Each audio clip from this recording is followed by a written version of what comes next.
अस्सलाम वालेकुम, मैं हूँ शाहजेब खानजादा। इंतखाबात से पहले और इंतखाबात के बाद तहरीक इंसाफ का सबसे बड़ा नारा एहतसाब था। लूटी हुई दौलत की वापसी और माजी में करप्शन करने वालों के खिलाफ कार्रवाई करने के वादे किए गए और तहरीक इंसाफ के इस एहतसाब के नारे का चेहरा बने वजीर आजम के मुशीर बराए एहतसाब शहजाद अकबर, जिनकी सरबराही में हुकूमत ने एसेट रिकवरी यूनिट बनाया। फिर उन्हें एहतसाब के साथ साथ मुशीर दाखिला का भी कलमदान दिया गया और फिर तकरीबन 3.5 साल में एहतसाब के अमल और दावों में बार बार नाकामी के बाद अब शहजाद अकबर ने अपने ओहदे से इस्तीफा दे दिया है। शहजाद अकबर ने आज ट्वीट किया कि मैंने वजीर आजम के मुशीर के ओहदे से इस्तीफा दे दिया है। मुझे उम्मीद है कि तहरीक इंसाफ के मंशूर के मुताबिक वजीर आजम इमरान खान की क़यादत में एहतसाब का अमल जारी रहेगा। जियो न्यूज़ के ज़राए के मुताबिक शहजाद अकबर के इस्तीफे की वजह वजीर आजम की नाराज़गी थी। कुछ दिन पहले वजीर आजम ने शहजाद अकबर से अदालतों में मुकदमात की तफसीलात मांगी। शहजाद अकबर ने जो तफसीलात वजीर आजम को दी वो नामुकम्मल थी। वजीर आजम को दी गई ब्रीफिंग और दस्तावेजात में वाज़ेह फ़र्क था। ज़राए के मुताबिक 2 दिन पहले वजीर आजम ने शहजाद अकबर पर इजहार नाराज़गी किया और आज वजीर आजम हाउस ने शहजाद अकबर से इस्तीफा देने का कहा था, मगर ये सब अचानक नहीं हुआ। मुसलसल ये खबरें सामने आ रही थी कि वजीर आजम इमरान खान एहतसाब के अमल से खुश नहीं है, शहजाद अकबर की कारकर्दगी से खुश नहीं है और वो शहजाद अकबर को हटाना चाहते हैं। उन्होंने दीगर उम्मीदवारों के इंटरव्यू करना शुरू कर दिए हैं, मगर हस्बे रिवायत हुकूमती अराकीन इसकी तरदीद करते रहे। जब मीडिया पर शहजाद अकबर को हटाए जाने की खबर चली तो उसे जाली खबर कहते रहे। 19 जनवरी को वजीर आजम के मामले खुसूसी शहबाज गिल ने ट्वीट किया कि यह खबर दुरुस्त नहीं है।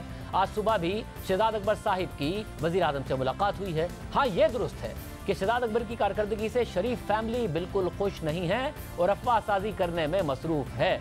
और फिर शहबाज गिल के इस ट्वीट पर शहजाद अकबर ने भी रद्दमल दिया और लिखा कि जी गिल साहिब, लगता है नवाज शरीफ के पुराने और नए नमकख्वार मिलके बेपर की उड़ा रहे हैं। कोई रहे ना रहे, एहतसाब तो रहेगा।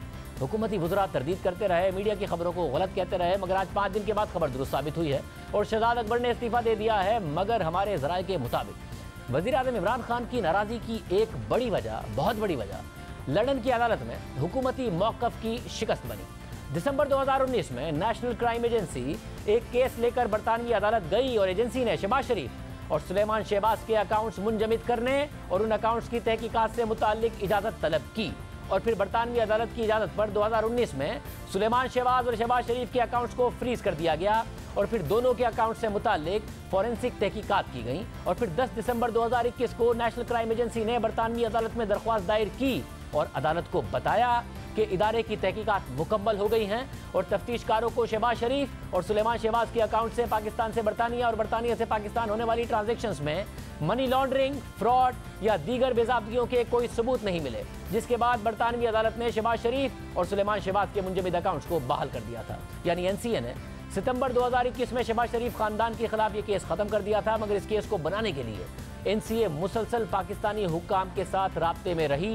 शहजाद अकबर के एसेट रिकवरी यूनिट का इसमें बड़ा किरदार रहा। 28 सितंबर 2021 को शाया होने वाली मुर्तज़ा अली शाह की खबर के मुताबिक शहबाज शरीफ और सुलेमान शहबाज के केस की तहकीकात से मुताल्लिक 9 दिसंबर 2019 को एनसीए के एक सीनियर डायरेक्टर की डीजी नैब लाहौर शहजाद सलीम से लंदन में मुलाकात हुई और शहजाद सलीम ने बरतानवी हुक्काम को आगाह किया कि शरीफ खानदान किस तरह मनी लॉन्ड्रिंग में मुलविस है। और फिर 11 दिसंबर 2019 को यानी शहजाद सलीम की मुलाकात के एक दिन बाद शहजाद अकबर के एसेट रिकवरी यूनिट ने एनसीए को एक खत लिखकर बरतानवी हुक्काम को आगाह किया कि किस तरह शहबाज शरीफ और सुलेमान शहबाज से मुताल्लिक तहकीकात हो सकती हैं और उनके खिलाफ क्या एक्शन लिया जा सकता है। साथ ही शहजाद अकबर के एसेट रिकवरी यूनिट ने दोनों रहनुमाओं पर पाकिस्तान से बैरून मुमालिक मनी लॉन्ड्रिंग का इल्ज़ाम लगाया और एसेट रिकवरी यूनिट के खत के 5 दिन बाद एनसीए ने बरतानवी अदालत से शहबाज शरीफ और सुलेमान शहबाज के अकाउंट्स फ्रीज करने की दरख्वास्त कर दी और फिर बरतानवी हुक्काम की तरफ से तकरीबन 17 माह तक एक तवील तहकीकात की गई, जिसके बाद एनसीए इस नतीजे पर पहुंची कि उन्हें मनी लॉन्ड्रिंग के कोई सबूत नहीं मिले और इस केस में नाकामी वज़ीर आज़म के गुस्से की बड़ी वजह बनी, क्योंकि हुकूमत दावा करती थी कि पाकिस्तानी अदालतें तो फैसला करने में ताख़ीर कर रही हैं, बरतानिया की अदालत से फैसला आएगा और हुकूमत के एहतसाब के बयानी को फ़ायदा होगा, मगर ऐसा नहीं हुआ और फैसला उल्टा शरीफ खानदान के हक में आ गया। हालांकि जब एक केस में पाकिस्तान में 190 मिलियन पाउंड यानी तकरीबन उस वक्त के 38 अरब रुपए एनसीए के जरिए पाकिस्तान वापस लाए गए तो हमने शहजाद अकबर से पूछा था कि वज़ीर आज़म के इल्ज़ाम के मुताबिक नवाज शरीफ के 300 अरब रुपए, शहबाज शरीफ के 85 अरब रुपए क्यों वापस नहीं लाए जाते, तो देखिए उन्होंने क्या जवाब दिया। हेवन फील्ड में तो ये रहते हैं, अभी नवाज शरीफ साहब भी वहीं जाके रह रहे हैं, उसके ऊपर तो पाकिस्तान की कोर्ट का एक फैसला भी है। कम से कम आप उस पर नहीं कह सकते एनसीए को कि भाई आप देखें कि ये जब हसन नवाज ने खरीदा ये अपनी वेल्थ को एक्सप्लेन कर सकते हैं या नहीं कर सकते। उनके ऊपर इतना कुछ पाकिस्तान में हो रहा है, वहां क्यों नहीं लिख देते उनको? आपका टाइम भी बच जाएगा, पाकिस्तान भी आगे बढ़ेगा, पैसे भी वापस आ जाएंगे, क्योंकि आपने कहा आज के मैं तो चाहता हूं बस पैसे वापस आए। आपको किसने कह दिया कि हम ये परसू नहीं कर रहे? अगर परसू कर रहे हैं, नहीं मगर एक सवाल है मेरा, मगर सवाल सिर्फ इस पे, अगर आप परसू कर रहे हैं तो एक साल के अंदर अंदर 190 मिलियन पाउंड का मसला हल हो गया, 4 महीने के अंदर अंदर फ्री से सेटलमेंट का मसला और पाकिस्तान को पैसे मिलने का हल हो गया, ये हसन नवाज का क्यों नहीं कर पा रहे हैं आप? इसमें सिर्फ हसन नवाज की बात नहीं है, मुख्तलिफ केसेस हैं। जैसे मैंने शाहजेब अर्ज किया, आप मुझे इंस्टिगेट करते रहेंगे, मैंने अपना मैं आप यकीन कीजिए मैं आपको इंस्टिगेट नहीं कर रहा। इमरान खान साहब ने 300 अरब रुपए का हसन और हुसैन नवाज पर लगाया था और 85 अरब रुपए का शहबाज शरीफ पर लगाया था। कम से कम आपने ये लिखा है कि भाई ये इनके नाम है, ये इनके पासपोर्ट नंबर हैं, जरा देख के बता दीजिए कि इनके बैंक अकाउंट्स में कितने बरतानिया में पैसे हैं और इनके नाम पर कितनी प्रॉपर्टीज हैं, इतना भी नहीं बता रहे। ये सारी चीजें हम परसू कर रहे हैं, सारे के सारे एब्सकॉन्डर हैं, इश्तिहारी मुल्जमान हैं, ये तो पूरा खानवादा वहाँ पे है। तो आपको क्यों लगता है कि हमने ये चीज़ नहीं लिखी? इंशाल्लाह आने वाले दिनों में मजीद अच्छी खबरें आएंगी। किसी स्पेसिफिक केस की बात नहीं है, एक रिकवरी, एक रिटर्न, रिपैट्रिएशन ऑफ फंड हुआ है, इसके बाद आगे भी होगा और आगे भी हम इस तरह के आउट ऑफ कोर्ट सेटलमेंट भी कर सकते हैं।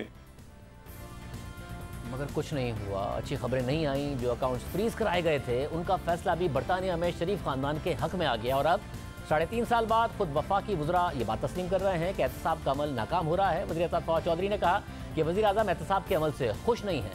3.5 साल बाद भी लूटा हुआ पैसा वापस नहीं आया है।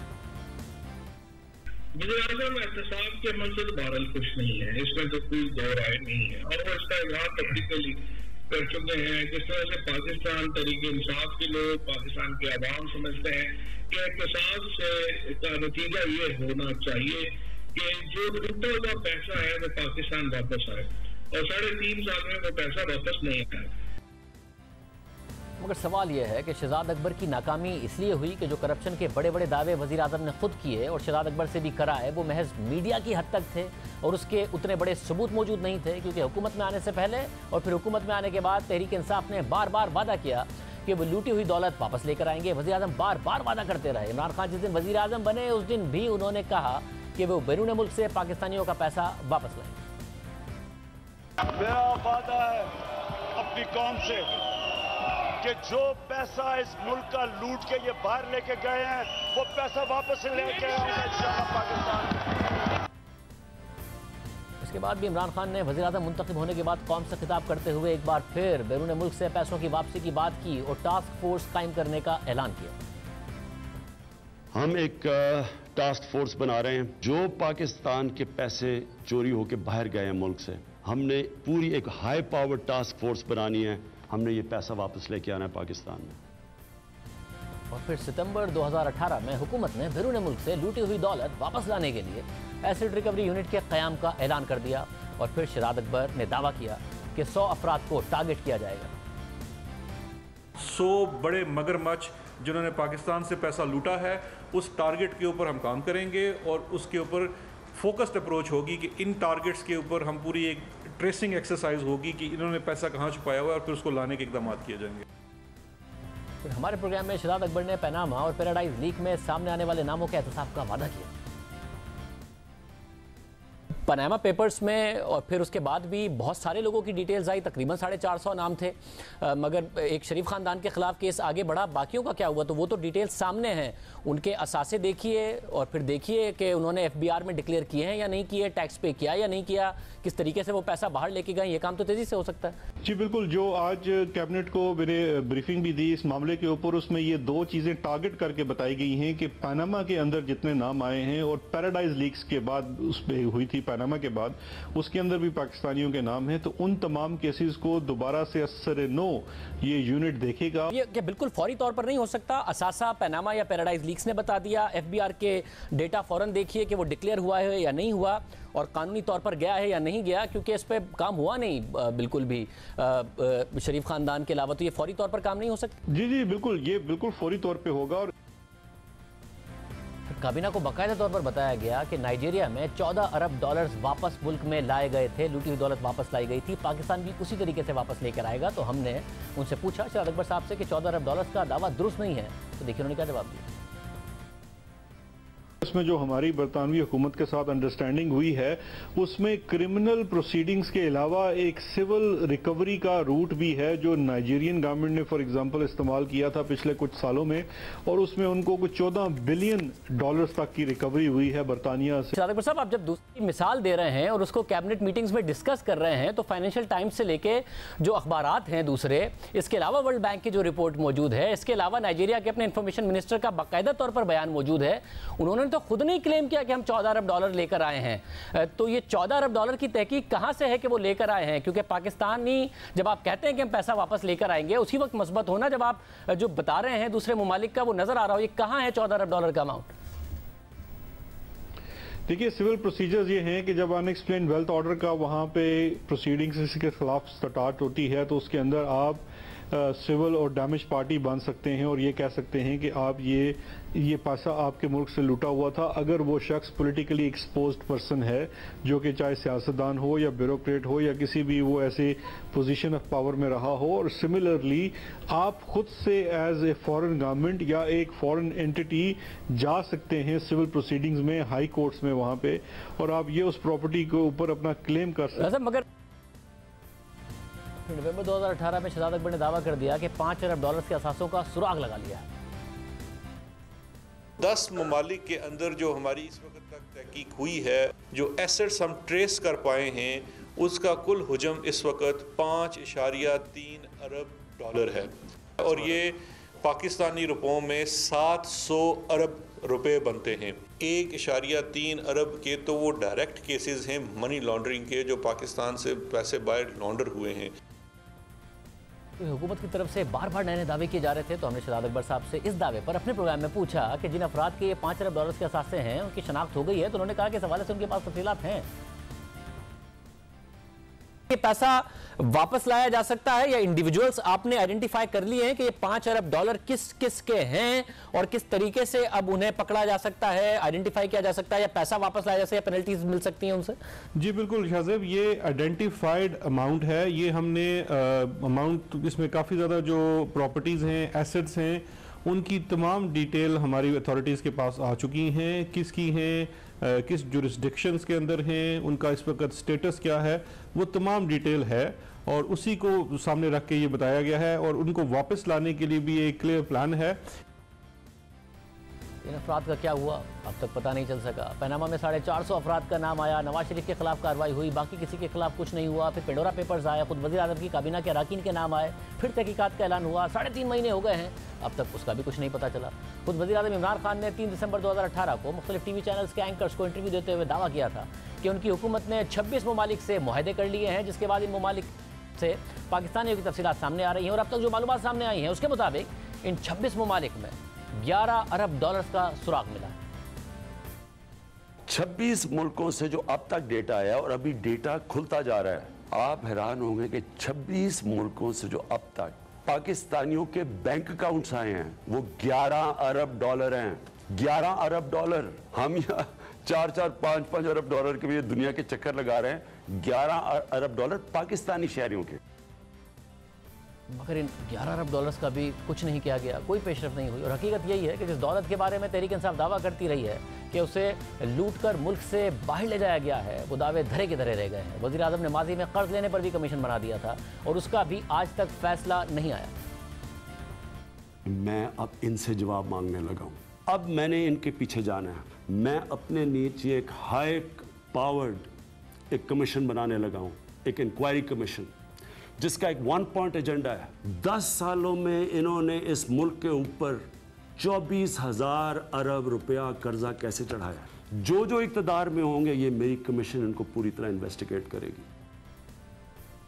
तहरीक इंसाफ पर ही इल्ज़ाम है कि उसने गुज़िश्ता हुकूमतों से ज़्यादा कर्ज में इजाफा कर दिया है। और फिर नौबत यहाँ तक आ गई है कि अदालतों ने अपने फैसलों में एहतसाब के नाम पर पॉलिटिकल इंजीनियरिंग की बात की। खुद साबिक चीफ जस्टिस आदिल सईद खोसा ने 11 सितंबर 2019 को कहा कि कि हम बतौर इदारा इस तासुर को बहुत खतरनाक समझते हैं कि मुल्क में जारी एहतसाब सियासी इंजीनियरिंग है और इस तासुर के खात्मे के लिए फौरी इक़दाम की ज़रूरत है ताकि ये अमल अपनी साख ना खोए। इसी तरह सुप्रीम कोर्ट ने ख्वाजा साद रफ़ीक के केस में यकतरफा एहतसाब की बात की और लिखा कि बड़े पैमाने पर यह तासुर है कि जो ताकत में होते हैं वो नैब को एक टूल के तौर पर जुल्म और सियासी मुखालिफिन से इंतकाम लेने के लिए इस्तेमाल करते हैं। मुतवातिर तौर पर यह इल्ज़ाम लगा है कि नैब को वाज़े तौर पर सियासी इंजीनियरिंग के लिए इस्तेमाल किया गया है। नैब का इम्तियाजी सलूक उसके अपने इमेज को मुतासर कर रहा है और इदारे की साख और उसकी गैर जानिबदारी पर से लोगों का एतमाद मुतासर हुआ है। इसके साथ ही नैब ने वज़ीर आज़म का हेलीकॉप्टर केस बंद कर दिया। बड़े बड़े दावे करने के बाद बालम जब्बा केस बंद कर दिया। हुकूमती इत्तेहादी चौधरी बरादरान के केसेस भी बड़े बड़े दावे करने के बाद बंद कर दिए गए। आटा, चीनी, LNG बहरान पर नैब ने कुछ नहीं किया। जहां नोटिस लिया वहां भी बात नोटिस तक महदूद रह गई। मगर अहम बात यह है कि तहरीक इंसाफ के एहतसाब के नारे की नाकामी सिर्फ नैब की हद तक नहीं है, सिर्फ शहजाद अकबर के एसेट रिकवरी यूनिट की हद तक नहीं है। 2013 में जब तहरीक इंसाफ की पहली दफ़ा खैबर पख्तूनख्वा में हुकूमत आई तो एहतसाब के लिए एहतसाब कमीशन कायम किया गया और दावा किया गया कि असल एहतसाब तो अब एहतसाब कमीशन करेगा और तहरीक इंसाफ साबित करेगी कि एहतसाब होता कैसे है। मगर जब एहतसाब कमीशन ने उस वक्त के वज़ीर आला परवेज़ खटक के खिलाफ तहकीकात शुरू की तो उस कमीशन के अख्तियारात कम कर दिए गए। फिर DG एहतसाब कमीशन हामिद अली खान ने न सिर्फ इस्तीफ़ा दिया बल्कि वज़ीर आला खैबर पख्तूनख्वा परवेज़ खटक के दफ्तर के करप्शन में मुलविस होने के इल्ज़ाम लगाए।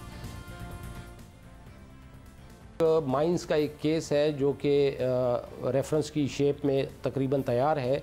वो हमारे अकाउंटेबिलिटी अदालत जो है एहतसाब अदालत उसमें पेश हो जाएगा।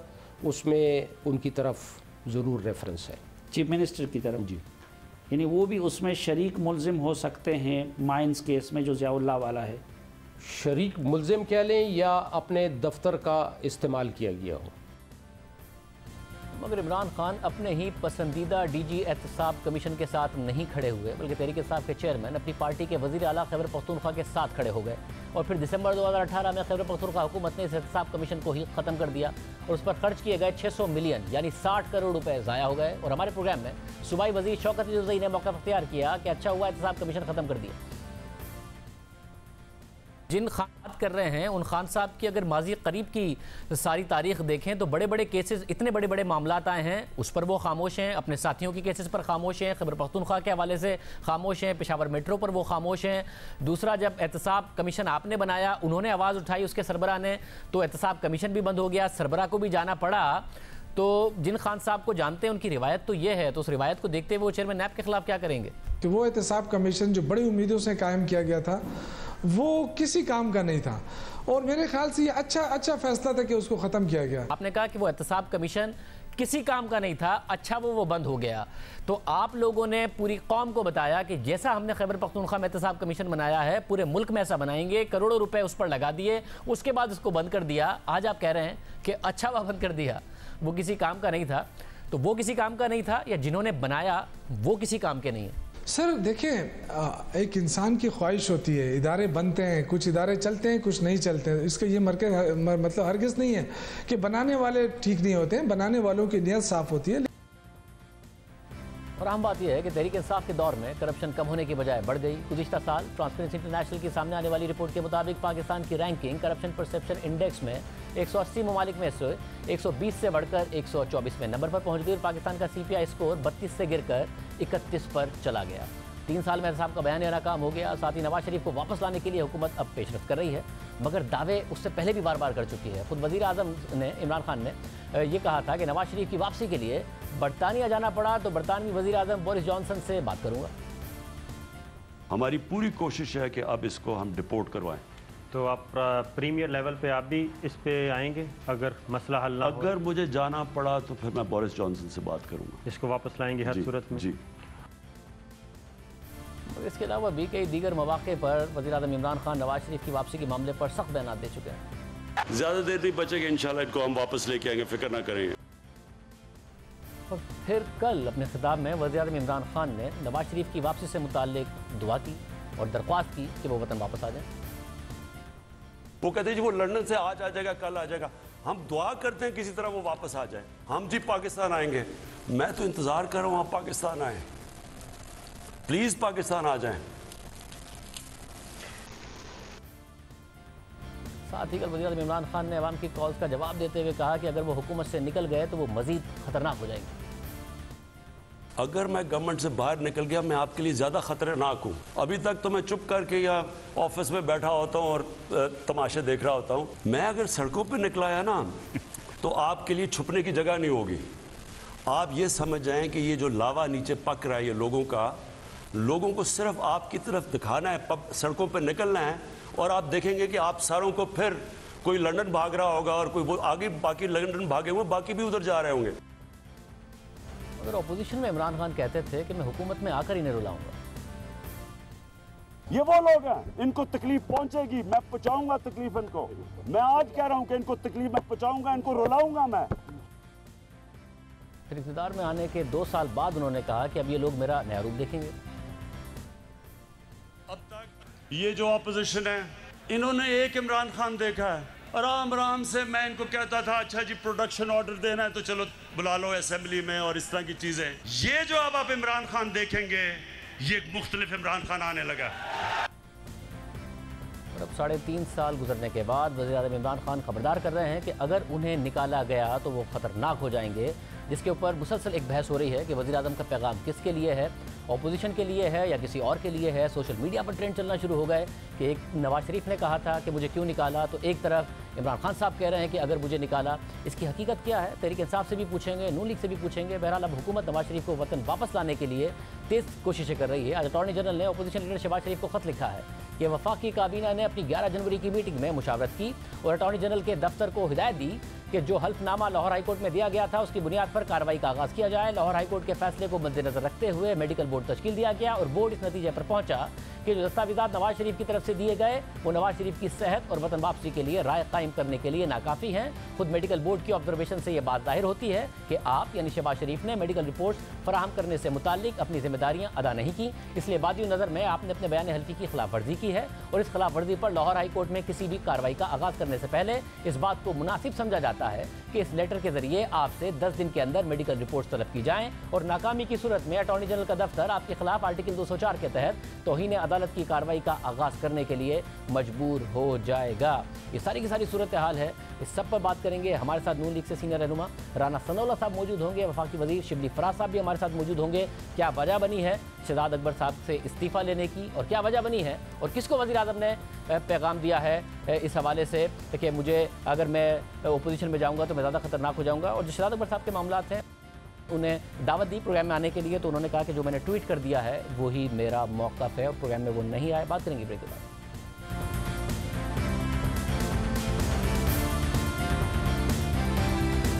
सेनेटर शिबली फराज साहब, वफाकी वजीर साइंस और टेक्नोलॉजी, साथ राना सनाउल्लाह साहब मौजूद है, सदर मुस्लिम लीग नून पंजाब। आप दोनों का बहुत शुक्रिया। राना सनाउल्लाह साहब, सबसे पहले आपसे, वज़ीर-ए-आज़म का बड़ा सीधा सीधा मैसेज आप लोगों को था। ज़ाहिर सोशल मीडिया पर एक पूरी क़यासराइयाँ शुरू हो गई कि नवाज शरीफ ने कहा था कि मुझे क्यों निकाला, और ये कह रहे हैं कि अगर मुझे निकाला, आप ही को पैगाम था और वाज़ेह पैगाम था कि अगर निकाला तो मैं अपोजिशन में जाके और ख़तरनाक हो जाऊँगा, जैसा कि आपकी हुकूमत के वक्त वो थे। तो आपको कौन से इमरान खान चाहिए? नहीं, ये पैगाम जो है, क्योंकि अपोजिशन तो इनको निकाल नहीं सकती ना, मियां नवाज शरीफ को अपोजिशन ने निकाला था। ये तो पैगाम उनको है जो निकाल सकते हैं कि भाई अगर मुझे निकाला तो मैं मज़ीद वहशी हो जाऊंगा। ये उनको पैगाम है। अपोजिशन के ख़िलाफ़ तो जो ये हथकंडे इस्तेमाल कर रहे हैं, जो जुल्म जो ज़्यादती इन्होंने की है, उससे बढ़ के आप उनके साथ क्या कर सकते हैं? यानी राणा साहब, उनके बयान को ट्विस्ट देने के लिए आप इस बात को भी मानने को तैयार हैं कि हम तो इन्हें निकाल ही नहीं सकते। दावा यही करते हैं आप निकालने जा रहे हैं, बट उस ट्विस्ट देने के लिए मान रहे हैं निकाल नहीं सकते। नहीं, अब अपना शाहजेब, अगर वो ये कहते कि अगर मेरे खिलाफ अदम एतमाद किया गया, अगर मेरे खिलाफ अपोजिशन ने जो है वो इलेक्शन विन किया, तो मैं जो है वो इनको अपोजिशन बन के या अपोजिशन में जाके जो है वो मैं इनको बहुत ज़्यादा ख़तरनाक इनके लिए साबित होगा।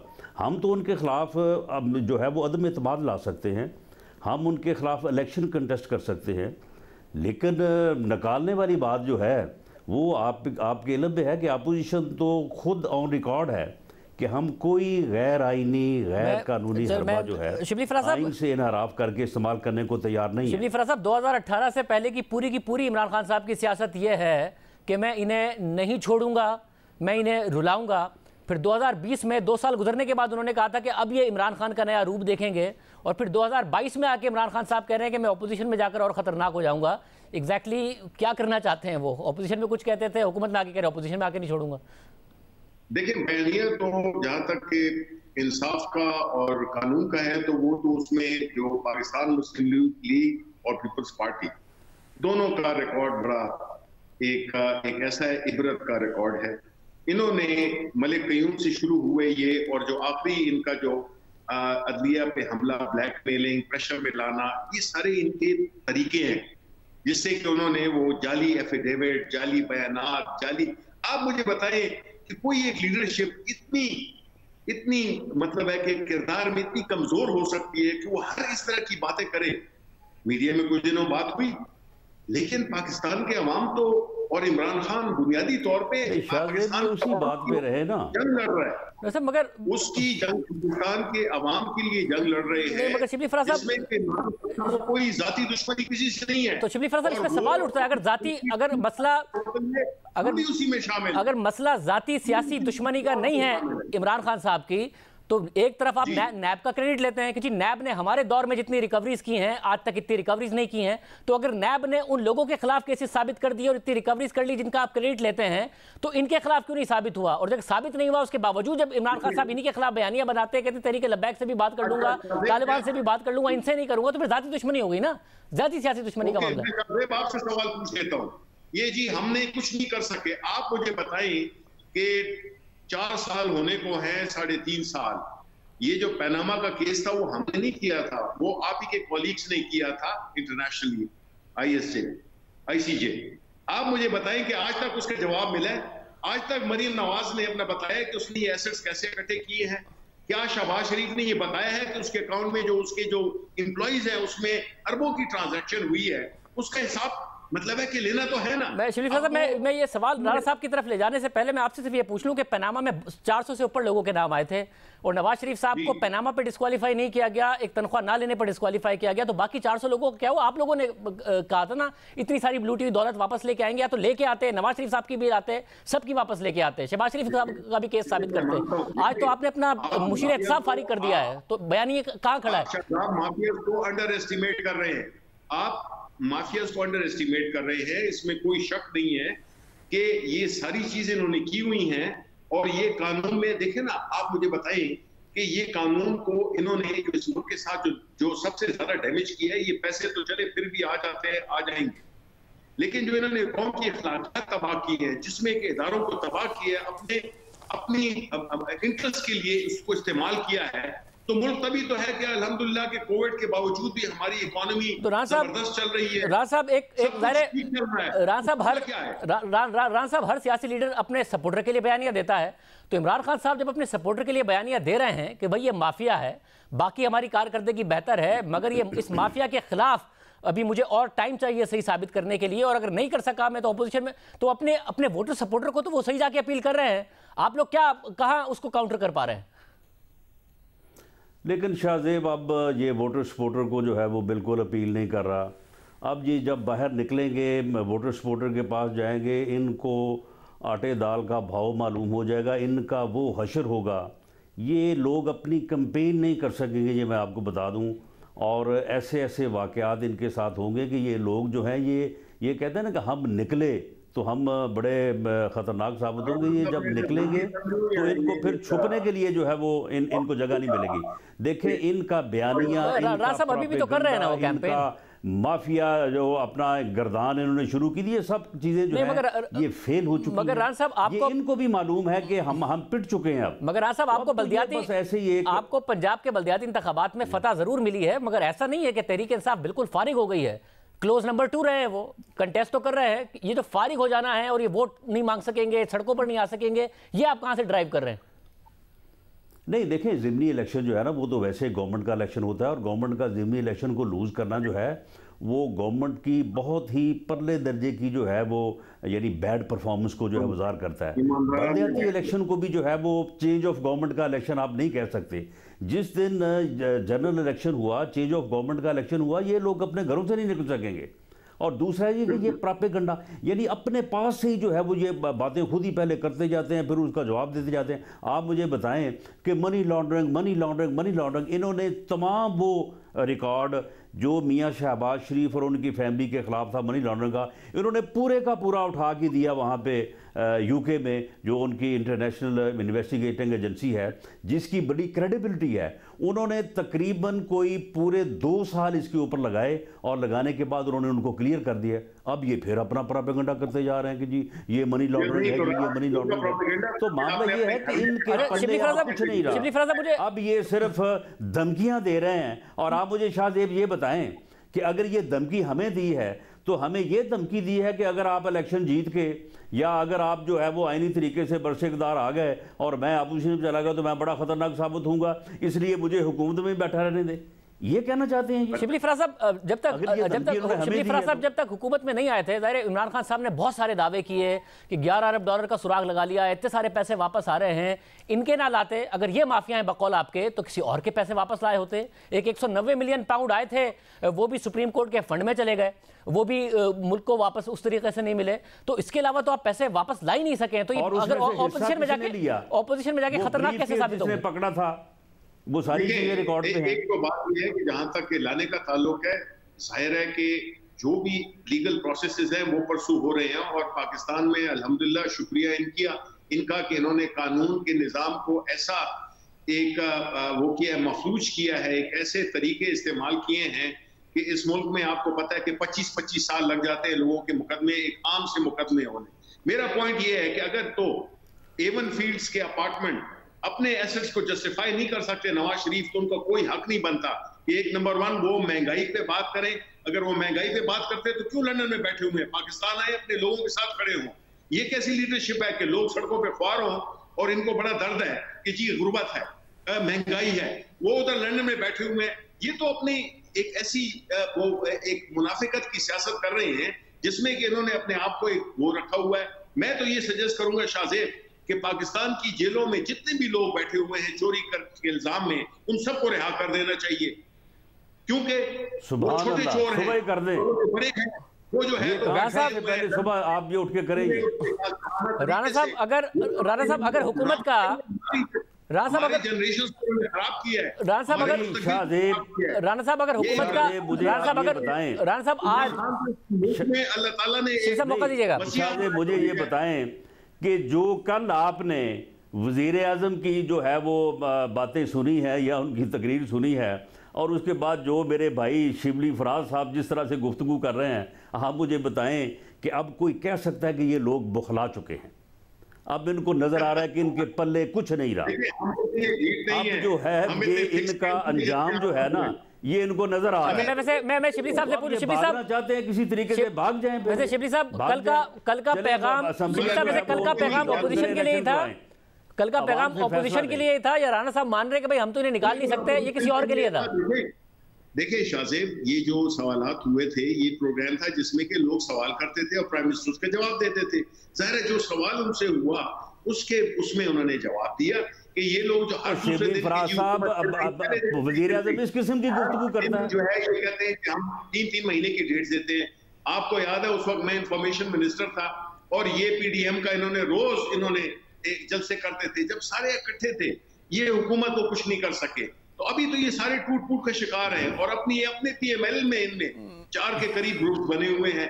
तो अब ये लोग मगर शरीफ साहब आपसे भी वज़ीर आज़म से भी मतलब वज़ीर आज़म से सवाल, 3.5 साल हो गए, आपके पास सारे इदारे हैं, मुकम्मल तौर पर आपने सबको जेल में डाल के भी देख लिया, ऑपोजिशन में खतरनाक कैसे होंगे वो एग्जैक्टली?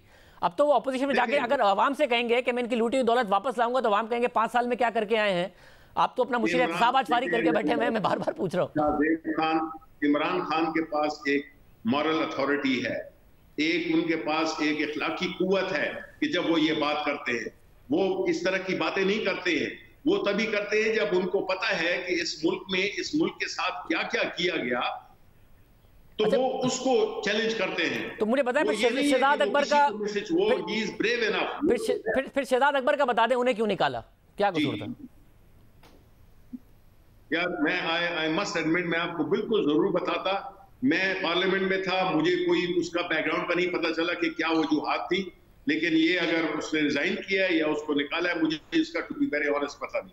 और राणा सनाउल्लाह साहब इस वक्त ऑपोजिशन एक ही चीज पर बयानिया बना रही है। जाहिर है जो एहतसाब का बयानिया था वो तो खुद फवाद चौधरी साहब ने माना कि जी एहतसाब में नाकामी हो रही है, वज़ीर आज़म भी खुद एक्सेप्ट कर रहे हैं, दीगर वज़रा भी एक्सेप्ट कर रहे हैं, आज मुशीर एहतसाब को भी फारिग किया है, मगर एक ही आपके ऊपर बयानिया बन रहा है कि नवाज शरीफ ने अगर पॉलिटिक्स करनी है तो यहाँ आके करें, बड़ी बड़ी गाड़ियों में घूम रहे हैं और वादा करके गए थे, वापस नहीं आए हैं। आज अटॉर्नी जनरल ने शहबाज शरीफ साहब को खत भी लिख दिया है कि उनकी मेडिकल रिपोर्ट्स के हवाले से।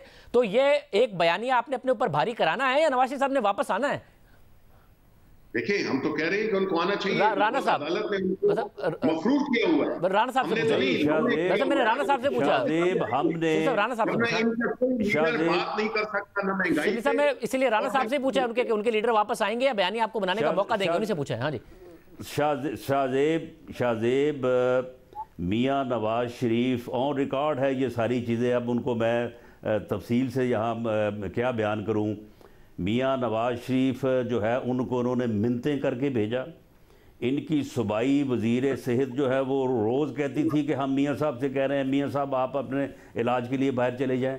फिर उसके बाद इन्होंने कैबिनेट में जो है वो ऑर्डर किया, उनको बाहर जाने की इजाज़त दी। इन्होंने साथ एक शिक रखी, कंडीशन रखी। मियाँ नवाज शरीफ ने बीमारी की उस पोजीशन में भी वो जाने से इनकार किया। उसके बाद वो कंडीशन जो है वो विड्रॉ हुई और उसके बाद जो है वो इनकी आंखों के सामने, इनके सामने जो है वो बाहर गए हैं। अब वहाँ पे उनका अपना इलाज का मामला है, डॉक्टर्स का मामला है, उनका साहब आज अटॉर्नी जनरल ने रिपोर्ट्स मांगी हैं, जो आपने लास्ट रिपोर्ट्स दी हैं वो वापस आएंगे। नहीं राणा साहब, जो लास्ट रिपोर्ट जो जमा कराई है उसमें सिर्फ डॉक्टर की चीजें हैं, इसलिए आज अटॉर्नी जनरल ने खत लिखा है शहबाज शरीफ साहब को कि रिपोर्ट जमा कराएं।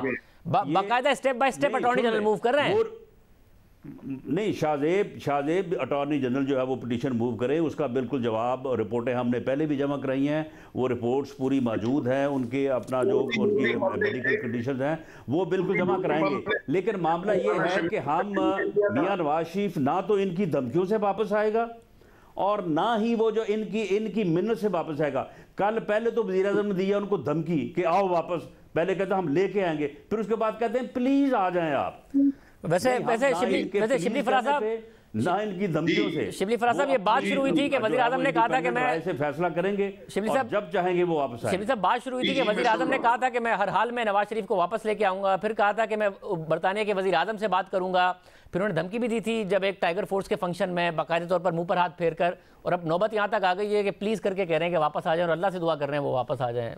मतलब फिर नहीं, वो उन्होंने तंजिया उसमें कहा है, आपको पता है कि वो पूरे मुल्कों के दरमियान जब कोई एक्सचेंज होता है क्रिमिनल्स का या उन लोगों का जो आउटलॉज होते हैं, जिसको कि हम उर्दू में मफरूद कहते हैं, ये सारे लोग जो है ये सारी फॉर्मेलिटीज जो है, तो जब तक मुल्कों के दरमियान नहीं हो, हम तो ये तो वही शहबाज शरीफ इज अंडर लीगल ऑब्लिगेशन, चाहे 50 रुपए का स्टैम्प पेपर साइन किया है, गारंटी साइन की है, ये एफिडेविट साइन किया है कि उन्होंने लाना है उनको।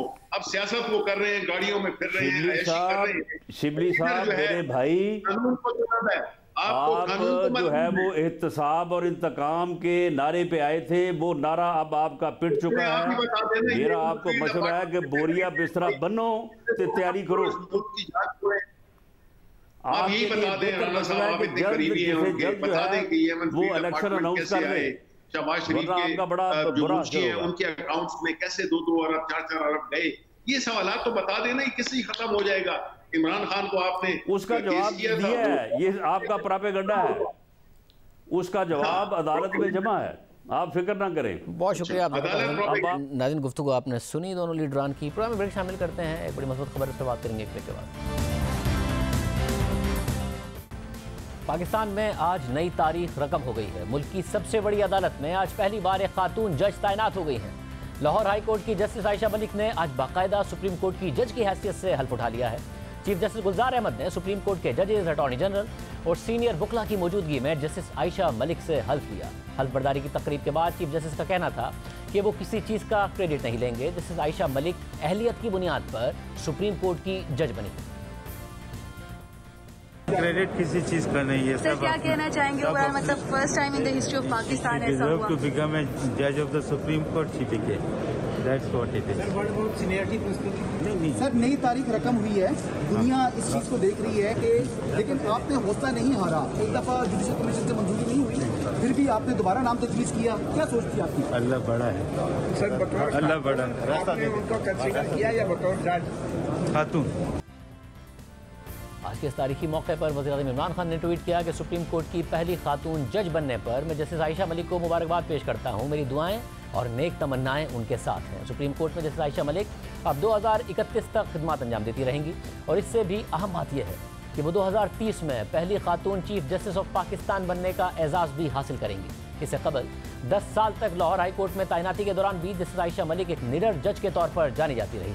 ख़वातीन के हुकूक से मुतालिक उनके चंद फैसले इंतहाई अहमियत रखते हैं। ख़ासतौर पर ख़वातीन के रेप से मुतालिक 2 फिंगर टेस्ट पर उनके फैसले को मुल्की तारीख का एक लैंडमार्क जजमेंट करार दिया जाता है और अब उनकी बतौर पहली सुप्रीम कोर्ट जज की तैनाती एक अहम और मस्बत पहला कदम है। आज के प्रोग्राम में इतना ही। इजाज़त दीजिए। अल्लाह।